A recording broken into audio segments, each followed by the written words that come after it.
Hey everyone, welcome back to Hather's Wrath Gaming, here with more War of Nova content.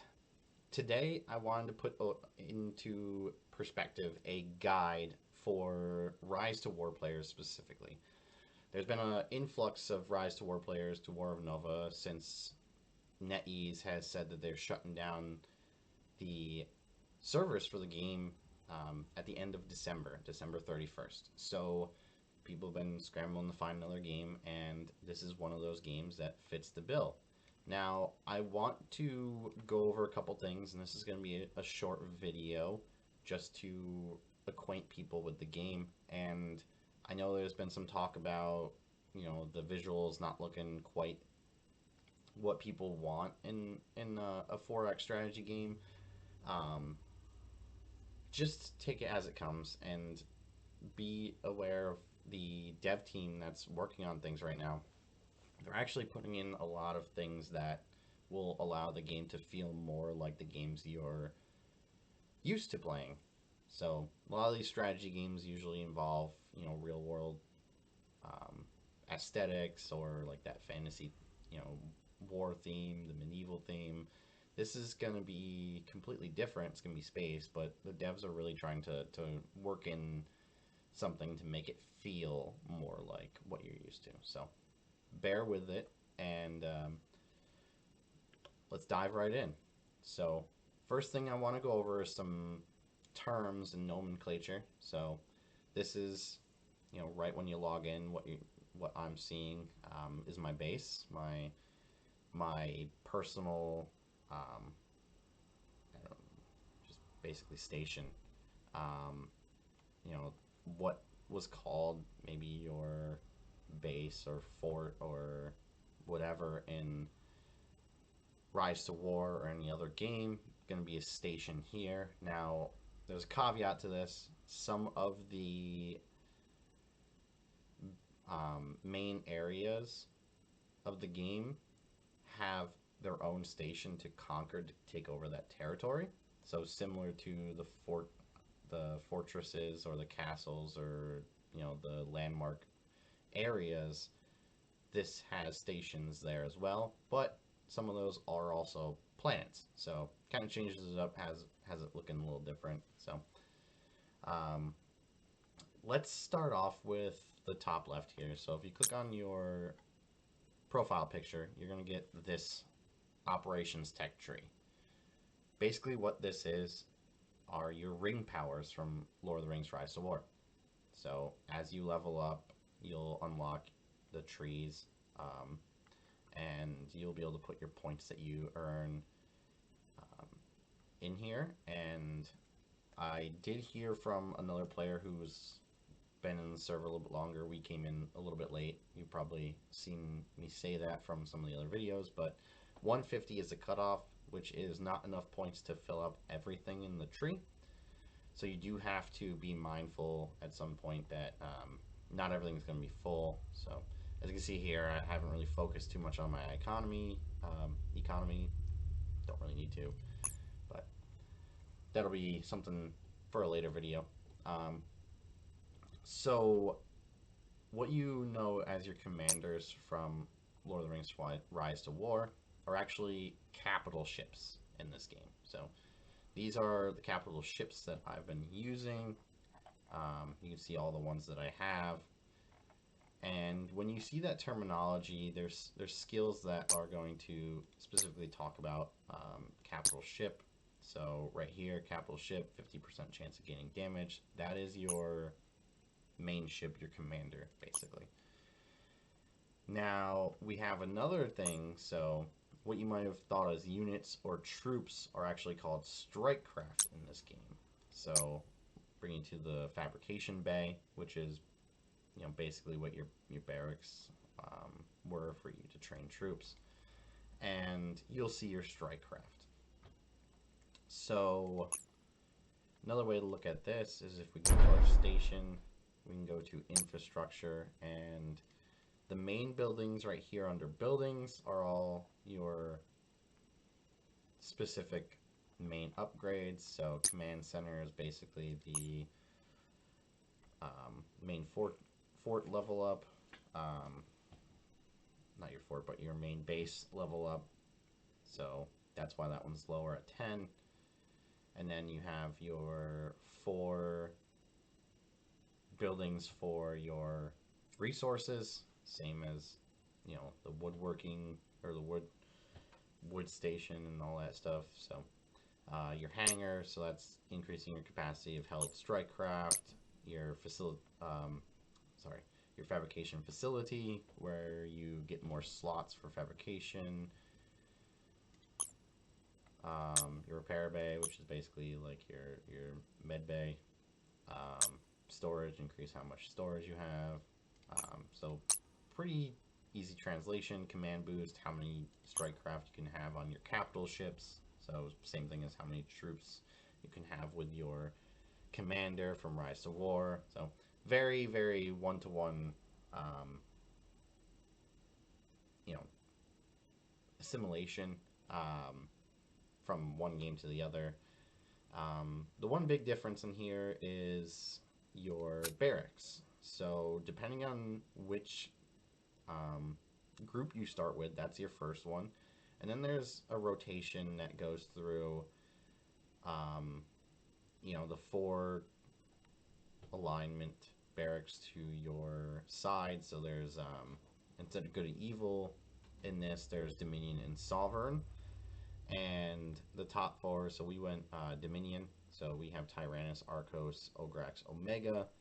Sovereign would be Terra, Vanguard, Elder, and Stonar. The cool thing about this is when you get to Command Center 10, you can actually unlock the opposite side's troops.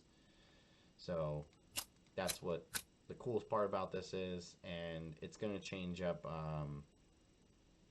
you know, what slot you get when, depending on which group you started with as well. So if you want to see the group alignments, let's see, where do I do that now? Station. You go to Station Command Center and you want to change which group you're with. And let's see if it'll pull up.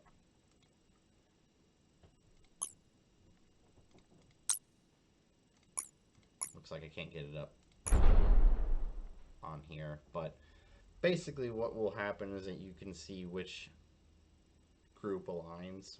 So I think if you have a group at the top, the next one down is the same barracks as the one that you're going to get second, and so on. And then so if you go to the second one down, you know, if I picked Arcos, then Tyrannus would be the 4th one to unlock for me instead of the 1st, and so on. So it kind of lines up like that. And I believe the same alignment on the Sovereign side for when you're going to unlock theirs if you choose the opposite team. So your items in this game, so your weapons, your armor, your accessories, they translate to officers in this. And there's going to be 4 types. You have your command, your combat, your engineering, and your support. And they're all going to have their own specific skills. When you get to gold officers, some of the skills translate from other sections. So I have a gold one here that would give confusion and stun immunity, which is normally something that you only see in this first section. Let's see, she doesn't have it, but yeah, so right here, chance to gain stun immunity. So he's gold, but usually you see like stun or confusion immunity in that first section, but some of those gold ones will have translational skills that go outside of their specific section. So now respect in this game is called mastery. You got different things here. So the respect items in this game, or your mastery items, would be called schematics. So your blue rare ships can get generic schematics worth 10 mastery points. They can also get their specific schematic, which is worth 40 points. You go to purple, their schematics are worth 100, and they're only available to have the specific ones. And the golds are worth 300, and again, only specific. So the devs have talked about some type of way to, use um, schematics that you're not using for other ships on new ones. They've discussed merging our inventory of officers. So there's things in the works that could help make things a little better. But as far as right now, we haven't yet to see anything like that. So we're just going to go along with what we know. Um, let's see here. Your armies in this are actually called battle groups, and you can see them in these sections right here. So I'll pull you over here and show that in my outpost, which is what your forts would have been. Your outposts, you can put battle groups, and you can get up to 6 as you upgrade them in one outpost. So you can see all of them right here, even the ones that don't have any strike craft on them currently. And basically, this is Rise to War 1.0, where one capital ship has the ability to have 3 strike craft with it, and that's your one battle group instead of having three capital ships with one army. A piece like 2.0. This is the 1.0 version. We have, your ring power, already went over that. The operations tech. Stamina in this is called fuel. So let me click on Cipher here, and you can see a couple different things. But the one thing I want to point out is this right here. That is your fuel. Basically the stamina that you saw in Rise to War. And you only start out with a limited amount, and through your operations tech you actually increase it. So you start at 120, you can go up to 150. It's tough right now. Everything is 20 fuel to do. No matter what it is, it's 20 fuel. And unfortunately, it makes it so that you run out of fuel very quickly sometimes, especially if you're in a big fight. So sometimes it's nice to have a lot of ships in the area that have maybe one troop that can just, take tiles and go from there. But it definitely is a little bit of a drain when you look at something like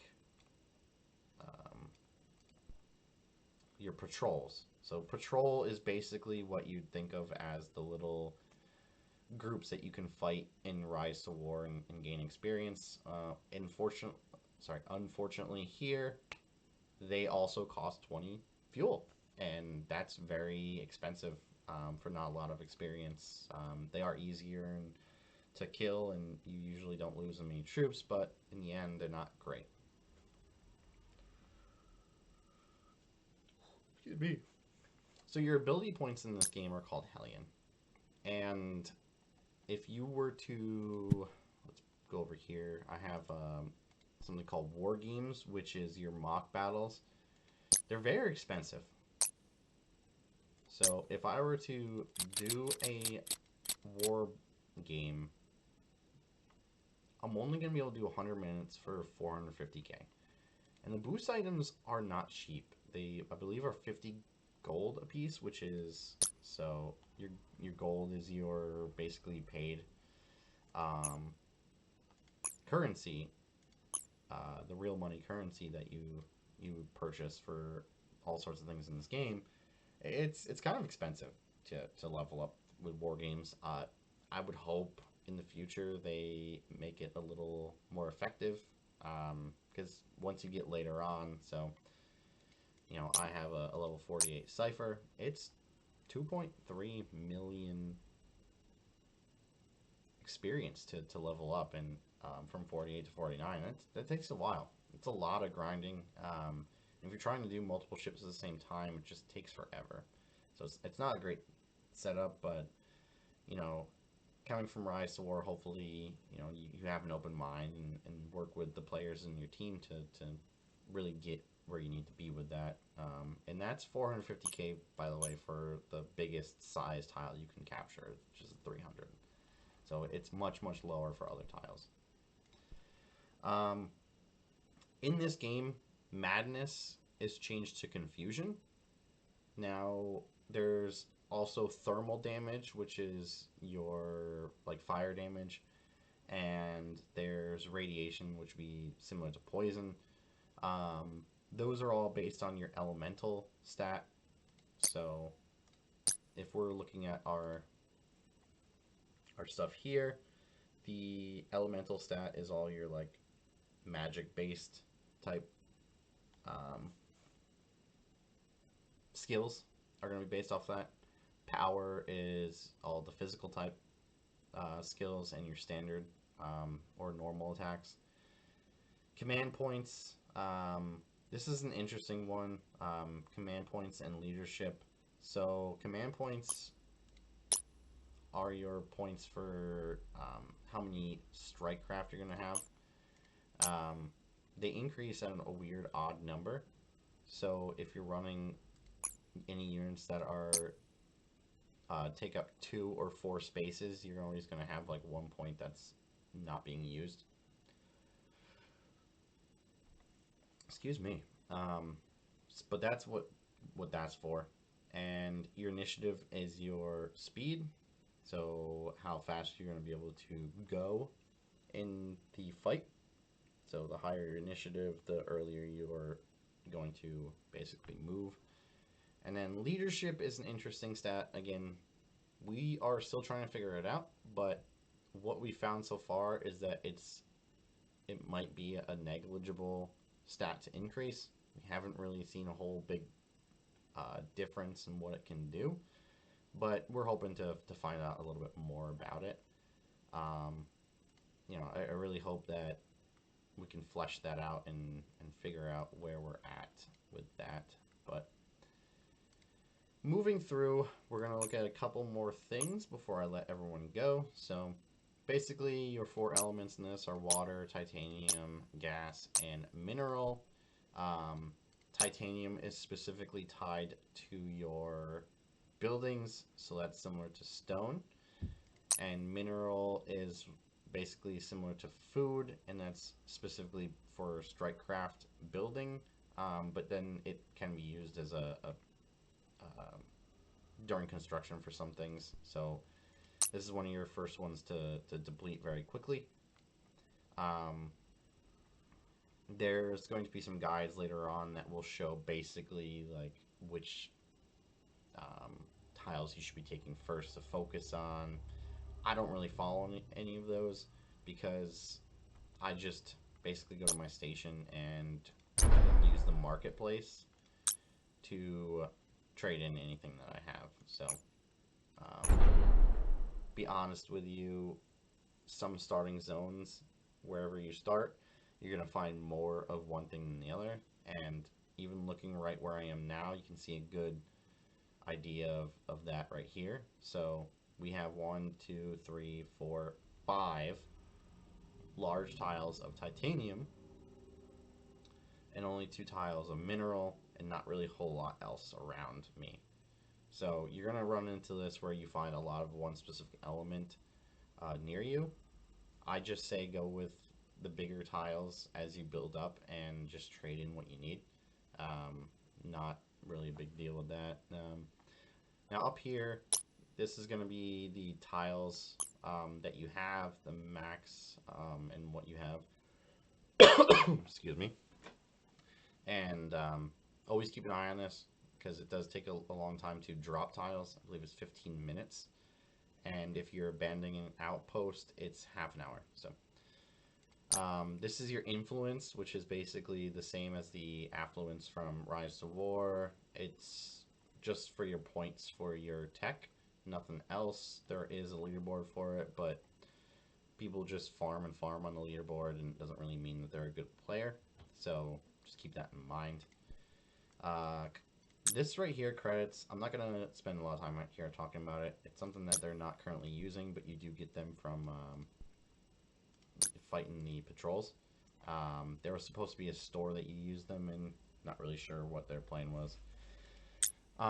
Your season chapters, very similar to Rise to War.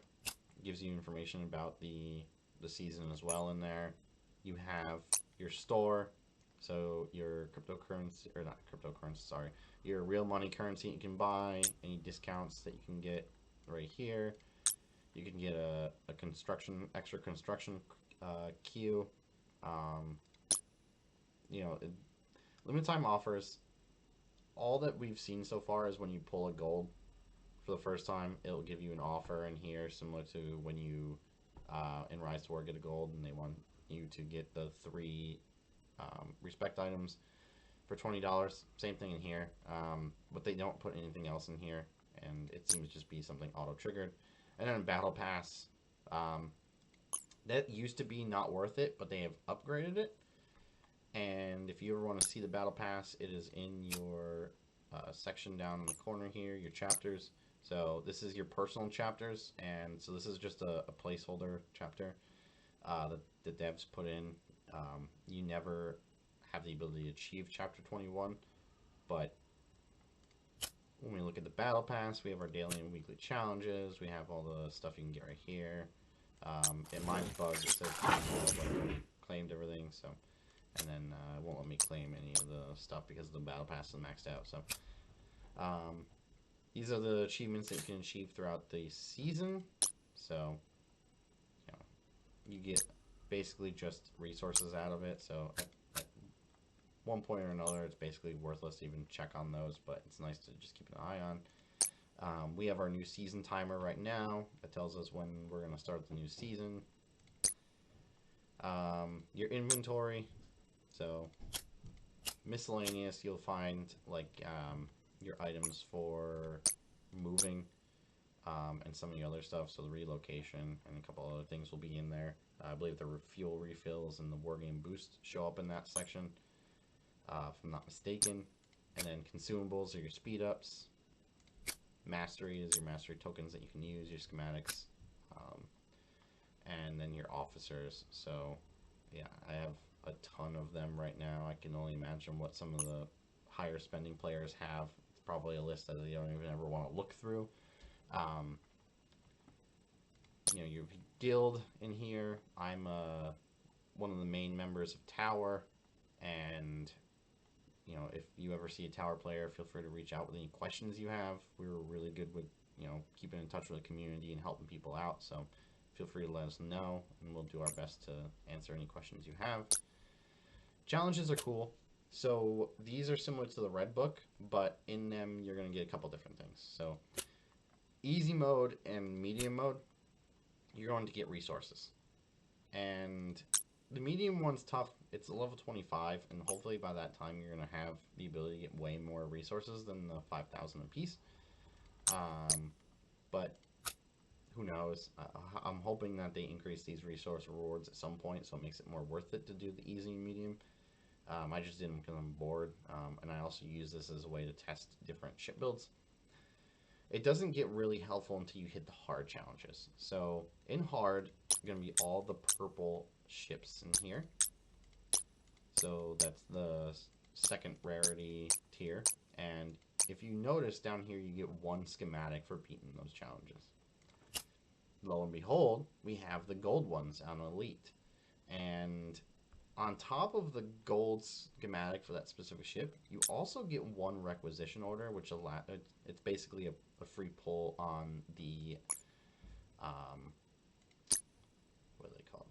Excuse me, here. On the recruitment vault chest things, whatever you want to call them. So basically these are your pulls. And as you can see here, that's where you use them. So, and each one has their own wish list. Now, the wish lists don't really appear to be super effective. I mean, I feel it's very random what you get. I don't often see the stuff that's on my wish list come up.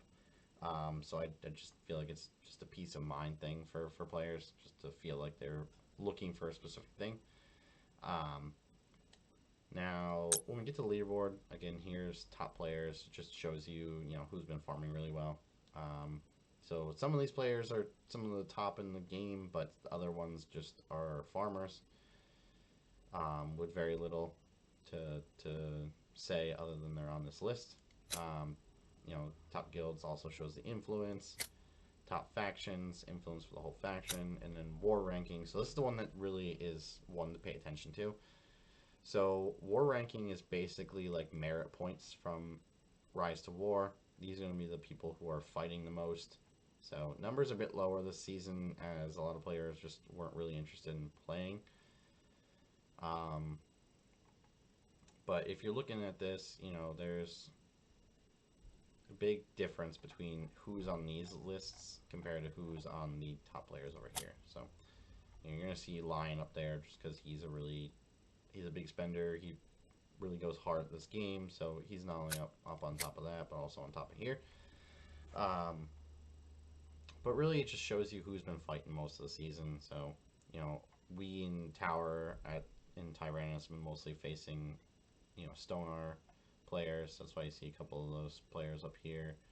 But for a big chunk of the season, it was basically Ograx versus Arcos and Eldarin. You know, Eldarin kind of dropped off a little bit at one point, but that's all right. And then, you know, we have the map here. Boom. Cool thing that's going to be different from Rise to War are these little sections out here. So you can see Terra has one, but basically what these are a safety net. And if your home world is taken over, so like Omegas is taken over by Arcos, and you get displaced, so your main base is basically destroyed, you get sent in here.